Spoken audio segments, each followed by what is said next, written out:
Kakinada NFCL రోడ్లో గల భక్తిరస సంగీత సంస్థ సత్కళావాహినిలో సత్కళావాహిని 56వ వార్షికోత్సవం ఘనంగా నిర్వహిస్తున్నారు. అదేవిధంగా సత్కళావాహిని ధనుర్మాసోత్సవాలను పురస్కరించుకుని సాంస్కృతికోత్సవాలు ఘనంగా జరుగుతున్నాయి.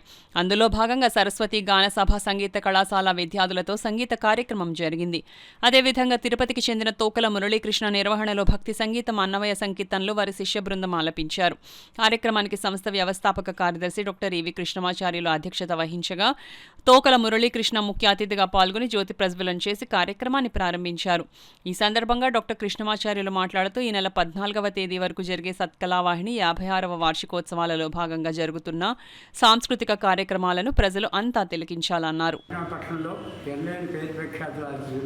సరస్వతి గానసభ వారి నిర్వహణలో శ్రీమతి రాధ గారి నిర్వహణలో మరి చక్కటి సంగీత కార్యక్రమం జరిగింది. ఈ కార్యక్రమాలకి కేటీ సుబ్బరాణి గారు వైలన్ పైన, మరి అనిల్ కుమార్ గారు మృదంగం పైన సహకరించి కార్యక్రమానికి ఎంతో రక్తికి దోహదించారు. మరి మూడో కార్యక్రమంగా తిరుమల తిరుపతి దేవస్థానానికి చెందిన తోకల మురళీకృష్ణ గారు బృందం చక్కటి సంగీత విభావాన్ని నిర్వహించారు.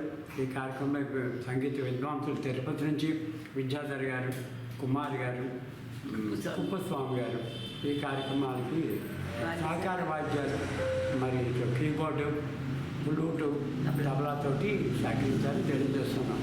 ఈ కార్యక్రమానికి ముఖ్య అతిథిగా వచ్చిన మన జిల్లా పట్టు పరిశ్రమ శాఖ అధికారిని శ్రీమతి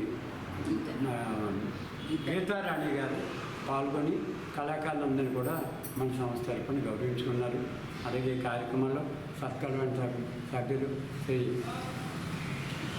పొన్నం సత్యానంద గారు, శ్రీ రామకృష్ణ గారు, శ్రీ భాస్కర్ రామన్ గారు, శ్రీ పిజే గాంధీ గుప్త గారు, గరిపతి నమ్మశివ గారు, మరి శ్రీమతులు కుంజికాలక్ష్మి, శారదాదేవి, గంప కృష్ణవేణి తదితరులు పాల్గొని ఈ కార్యక్రమానికి భక్తి దోహదించాలని తెలియజేసుకుంటున్నాం. ఈ కార్యక్రమాలు రేపటి నుంచి యథావిధిగా 14వ తారీఖు వరకు కూడా సంగీతాధ్యాత్మిక సాంస్కృతిక కార్యక్రమాలను ఈ వేదిక మీద ఘనంగా జరుగుతాయి.